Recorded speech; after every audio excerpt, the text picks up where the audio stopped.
Right. Let's see. Yes. Okay. Time? What time is it? What time you said we're going to start? Yeah. 12:30. Good. So we're good to go? Okay.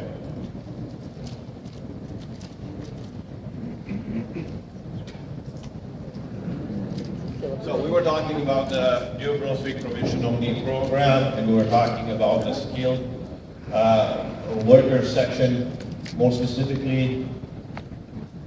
Let's see, this one's going to get alive. Express entry stream, right?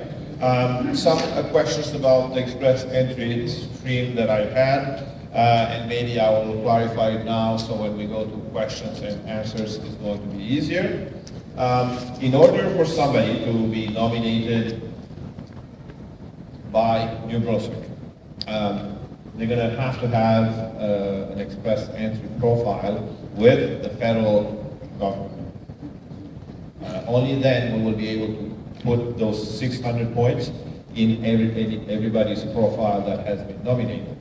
So when people send the expression of interest to us, normally on the expression of interest, there's a section there where right at the top of the form, we have to put in the expression of the express entry profile number and the job seeker validation. So if you don't have it when you submit the expression of interest, by the time you complete the process, we will need that number. Okay? The process. So now, in order for you to submit your expression of interest, you will need to meet the eligibility criteria. So today, our express entry program does not accept expressions of interest from just anybody. Today, you would need to have a job offer from a New Brunswick employer, for example. For people who speak French, they can send the expression of interest any day. It's open every day. Last week, and maybe soon in 1 or 2 or 3 weeks or a month or whenever, on the our website, on the Express Entry website, you will go there and you will see a message which will say that we now accept applications from people who have a connection to New Brunswick and they attended an information session.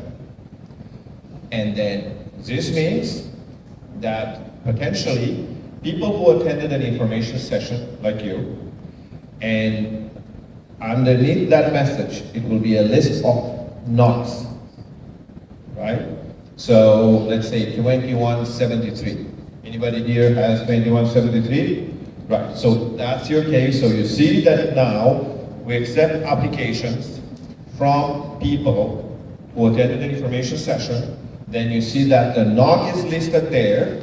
This means that you should submit your expression of interest, okay?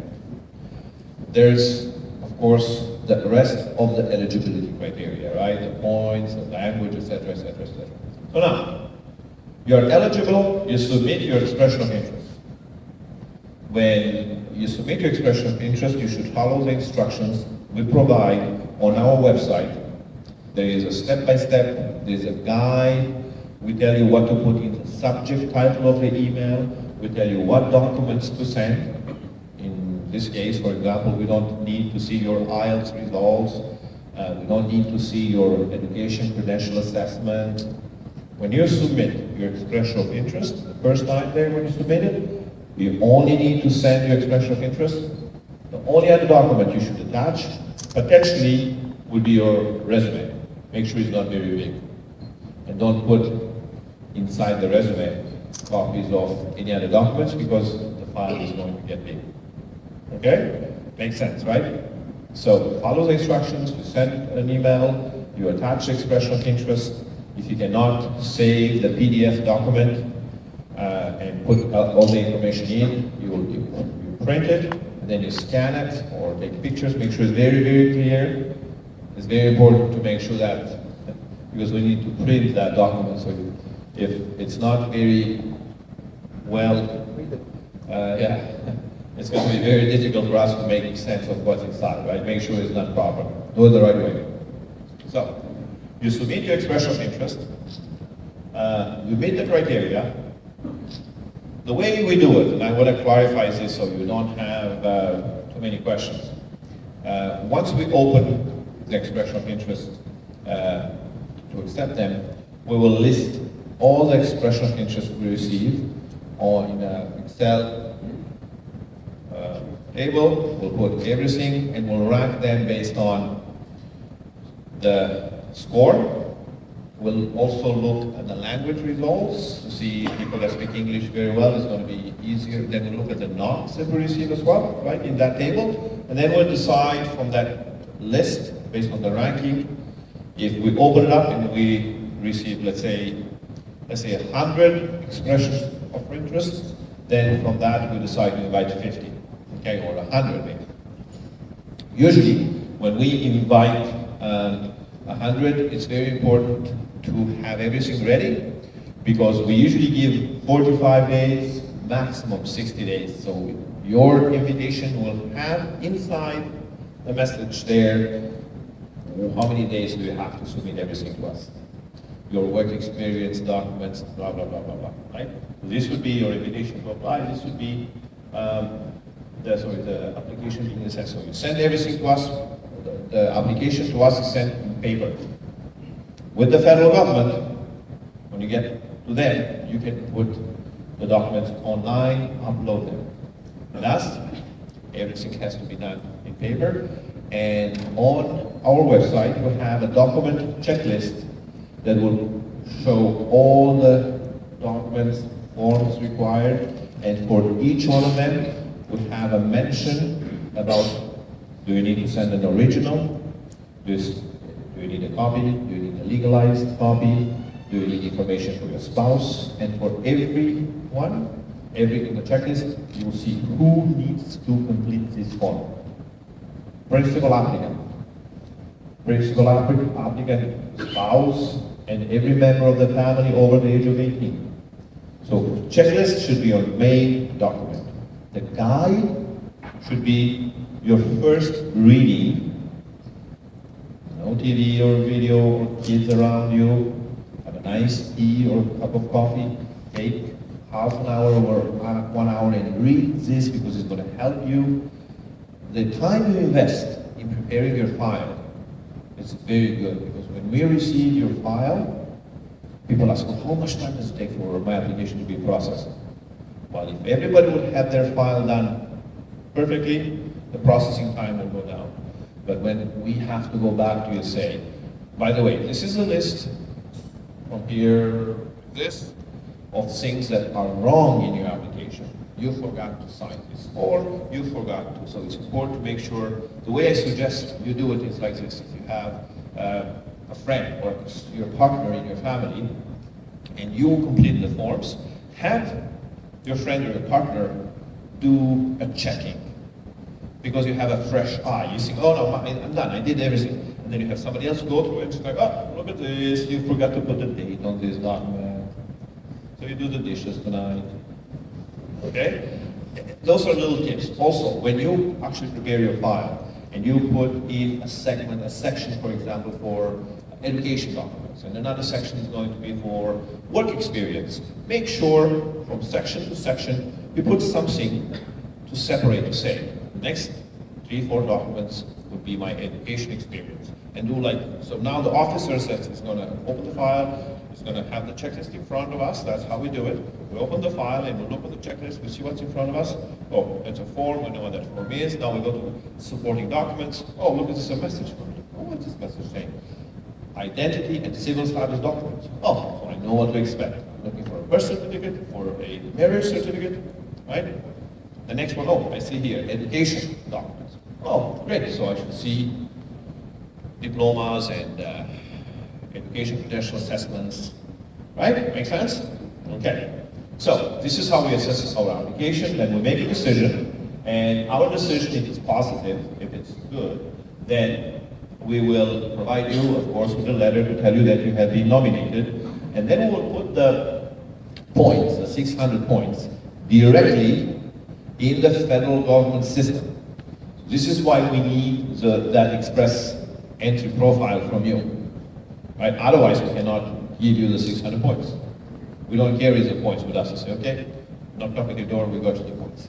We will put those points in the system. We need the express entry profile number. Okay? If you created your profile and your profile expired in time, you have to create another profile and give us the current number that you have. Okay? So, once you have the points in your system, say that today you have 350. Once you get the nomination, you will have 950. You can pretty much be guaranteed that you will be drawn by CIC very shortly after the nomination from us. Then you will have to upload your application with the federal government, and then you will receive the permanent residence. Okay? Follow the instructions from CIC as far as doing the medical, or if they ask you for any other document or whatever, right? Make sense? Okay, good. Couple of questions here before we go to the Atlantic Immigration Pilot. For the money, you must have unencumbered funds. This must be cash or savings or something that you have easy access to, not proof of a property that you own in whatever city that you may or may not sell. Money must be on either your name or somebody in your family. It could be your spouse, it could be children that you may decide to put money in their accounts. That's possible too. You also have to provide us with bank statements for the last at least 6 months. So we see that the money is yours and you did not deposit a big amount to show that you have the funds. And in case you have deposited a big amount to satisfy the conditions, you have to justify where the money coming from. In case you have a donation from your family, or you have, in the past, for example, kept money in your house. Some countries, they don't put money in banks. We've seen this as well. We'll look at your income. We'll look to make sure that it makes sense for you to have that money, in case you decide to surplus the money from your, under your mattress or whatever. Okay? So it's important to make sure that the source of those funds, if they show up, is legitimate. Okay? That was something very important about completing the application. So now, and if you have other questions, we'll go there. Atlantic Immigration Pilot project. It was launched this year. We negotiated with the federal government since last year, and it's very specific for Atlantic Canada provinces. So 4 provinces are part of this. We have a very specific quota given, but there's no limit. If we need more applications, we can get more. It's not a problem. So people think, well, how many you have? Have you reached your cap? For the Atlantic Immigration Pilot, we're good. Of course, criteria from your perspective, the first thing that you need to know is that you need a job offer from a new Brunswick employer that has been designated. We do not have a list that is public with designated employers. When you go to the job bank or you go to NB Jobs, you may see companies that when they post a job, they may have a mention that we are a designated employer under the Atlantic Immigration Pilot. That's their option to publish that information. However, we cannot disclose the list of the employers, right? If you find a job and you get in touch with an employer in New Brunswick that you believe matches very exactly your qualifications, you can also mention to them that you are interested in the immigration pilot and you meet the criteria, and then you attended an information session, and you can ask them if they are designated, and you can say that if they are not designated, they can contact us, our department, and then we will provide them with all the information required for them to become designated. To date, we have over 300 employers designated already, okay? So it's quite a large list. Now let's see some of the criteria from your perspective in order to be eligible in case you receive a job offer from a New Brunswick employer. Again, in this case, there's something missing at the top. Do you see? What was in the other streams? What was it? Age, right? For everything else we had an age cap. Right here there is no age, right? So if you are 57 years old, you would be eligible. Language, again, you see the difference. In this case, it's 4. Express entry was 7.